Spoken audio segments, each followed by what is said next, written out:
Nice and warm. Feels good in here. Alex, right here. You got 2 new starters at wide receiver aside from Seth. How dependent is he to get open on the play of those other 2 guys? How much does his production depend on how good those other 2 guys play? Yeah, I think it'll all kind of play itself out as it goes. A year ago we were walking into the same situation with Sed was a guy nobody knew about. Vols was a guy nobody knew about. So I think it'll kind of play itself out, whether people can feel like they need to roll coverage that way or do something unique to take him away. Obviously, if it becomes a one-man show, that would be really hard offensively. But I think in this system, I think looking back at it over the years, it's kind of played itself out. We feel good with who's going to be opposite of him in terms of whether it's one guy or a group of guys. We feel like this is as deep as we've been in the slot going into camp at least. There's a bunch of guys that have to prove something in that room. I think in the same breath as they did a year ago, a bunch of guys that had to prove something in that room. But I think it'll be exciting to see kind of what happens. There's some really good young players, how fast they grow up, how fast they figure out what's really going on. What helped is having the 3 freshmen here in the spring. Now you're not teaching them how to play. They can actually continue to perfect their craft. But I think if he was a one-man show, it would be really, really hard. I'm pretty confident that it won't be that way.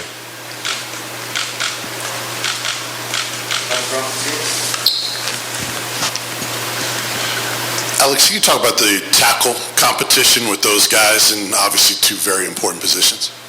Yeah, Vince, I think this is such a big question mark for us is who is it going to be, and is there a rotation there, or what's it really going to look like? In a list of questions we have going into camp, that would be right up there. I think it'll be exciting to see, moving Darnell over to right kind of, I don't want to say solidifies it, but kind of solidifies that side of it, and you feel pretty good.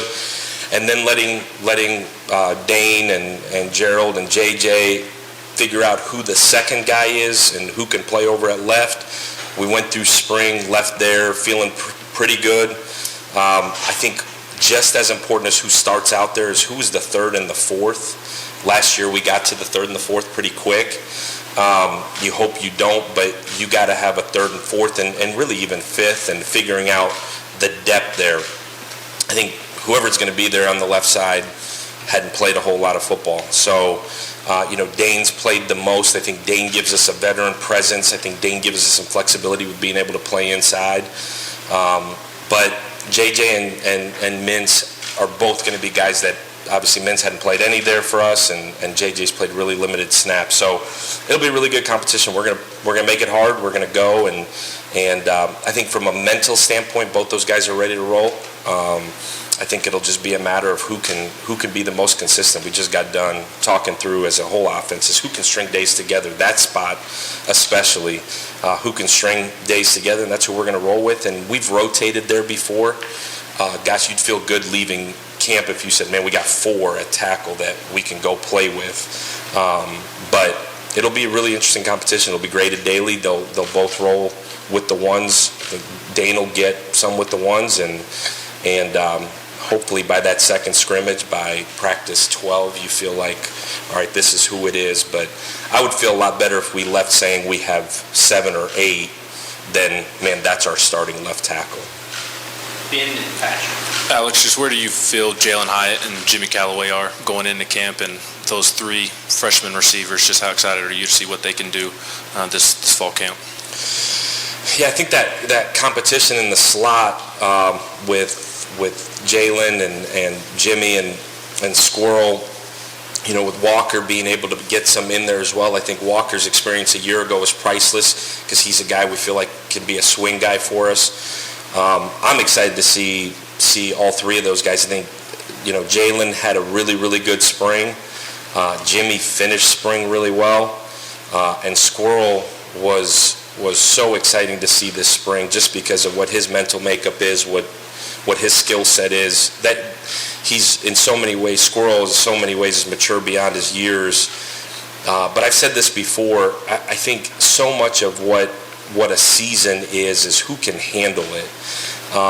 Who can handle, the camp is one thing, there's no school, there's no outside pressure, there's no anything going on. And then students get back to school, Cumberland looks a little bit different. There's academics, there's tutors, there's requirements, there's people pulling you, there's families in for games, and there starts to be a lot of distractions. And I think so much of playing college football right now is who can handle that part of it. Obviously there's more distractions than there ever has been. So who can handle the rigors of the day-to-day and be consistent through what they're doing? And I've said this about freshmen before, it's all pretty easy until you get going into a routine of what a season looks like. Squirrel, for a freshman, was as impressive handling school and football at the same time as I've seen. Probably because he just kind of stays to himself and doesn't let outside distractions affect who he is and what he does. Again, it's going to get harder and harder for him. But that competition in there, again, if we leave there with some depth, I would be beyond excited. That would be better than we were a year ago. Jalen Hyatt took monumental steps in the spring, just in terms of his growth as a player and as a young man within the program. Jimmy Callaway has been super inconsistent since our time here. So the challenge to him is, can you be the same guy every day and continue to grow? Because it's going to be really hard if not. And you asked about the three freshmen. Same deal. I think it'll be interesting to see how they attack this next 3 weeks, and then once school starts and we get into playing games, how they really can grow and continue to become assets in the team. To the team, I think, if you'd love to get those guys out there and get them into games early on special teams and let them see what it's like to be a college football player, and then see how they can help us offensively. It'd be great if all three of those guys panned out as freshmen and we had depth like that. Boy, we would be really good. Alex, looking at your backfield without Laneith, how do you feel about the offseason that Jabari and Jalen have had, and how much are you guys going to be pushing Justin and Dylan to be ready to play? Man, really hard. I think Jabari has changed his body in so many ways and is about as focused as I've seen him since we've been here. I think so different when you go into the year and you're being counted on. Is everybody else sweating like I am right now? Okay, good. So, let's see if we can change the exposure on the cameras in the back. I feel like I'm just got done with walkthrough of practice. But I think anytime you're the guy going into the year, just the way he's even walked into the facility, there's like a different look on him. There's a confidence about Jabari. I don't think he was super confident a year ago.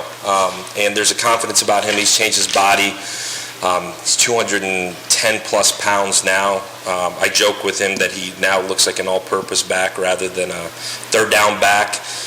And the hope there is he can get and stay healthy throughout what is a pretty rigorous schedule. Jalen Wright has changed his body. Jalen Wright's, Jimmy, we talk about Jalen Hyatt a lot growing up and really changing who his best is. Like Jalen Wright is the same guy, man. Like he comes in now confident. Like it's been so awesome to see his growth. He had a tough time here his first year coming in and enrolling early and all those things that hit him right in the face. He's a different young guy right now. He's like exuberant and really excited to be here and like raises his hand to answer questions like he's a different kid.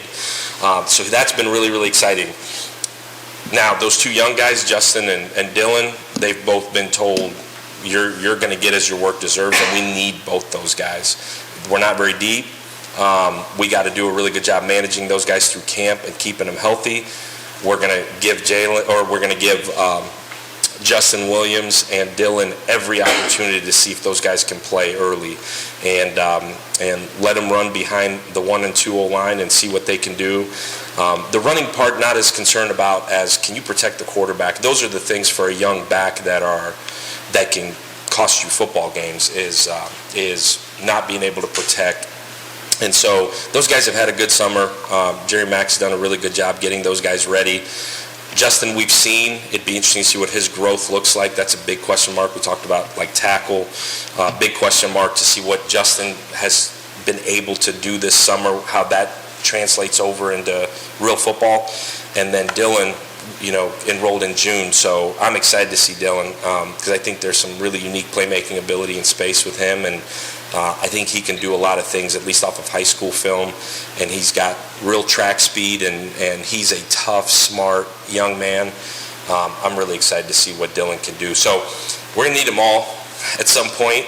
I'm aware of that. We're going to have to be really smart how we handle those guys in camp because we're not very deep, but our job's to find a way to make the depth go and win football games. So that's what we're going to do.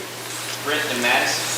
Are you committed to Darnell being on the right side, or is that open that he could play left or right from the tackle position? And then secondly, as you go into year 2, you've got a bunch of guys who have played in your system, so I would imagine you want to grow there, but you're also having to talk about needing young players and newcomers. So what's the challenge of getting newcomers ready to play when you're maybe in your second year of growth of your offense? Is it different than a year ago asking a freshman to play in your system?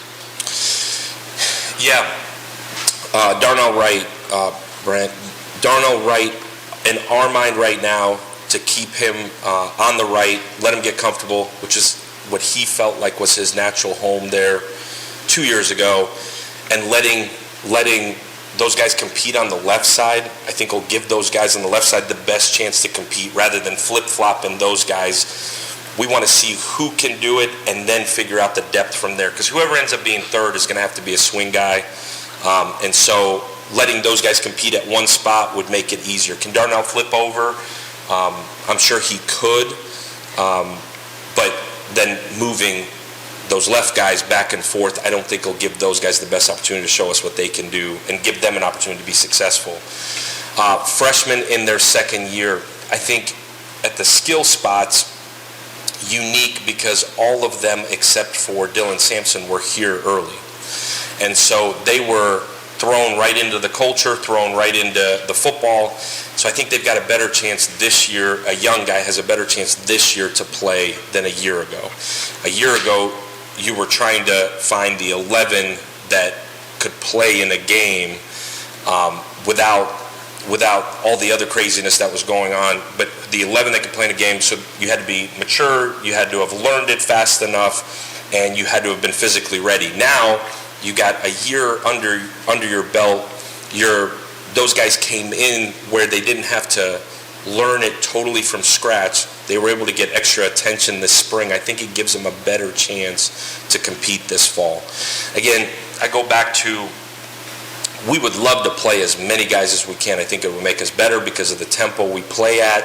Inherently, depth is something that can help you score points. At the same time, we're going to play the guys that are ready and the guys that we trust. I think if we've learned anything, it's that if you play guys that you trust, you're more willing to accept the end result of it than if you're playing guys just because you have to play a guy. I think that's our job as coaches, is to put the best 11 out there and you obviously build depth through recruiting and development. And those young guys are now a year older. Those young guys are a year more developed. You hope you have more depth. And that's our job to develop those guys. What helps this year more than anything, Brent, to be honest with you, is going in knowing who your quarterback is. Going in, and Jabari has a resume of film. Cedric has a resume of film. Those old linemen that are coming back have a year of film, and they have a resume built. You're more likely to be able to throw a Dylan Sampson in there at one running back, knowing that those reps for Jabari can be just as good mental reps as they can be actually physical reps. That's where you can go in and feel a little bit more comfortable. At the same time, the psyche of those guys understanding, being mature enough now to say, man, I'm not taking the one rep, rather than standing over there on the sideline and playing towel ball with my buddy.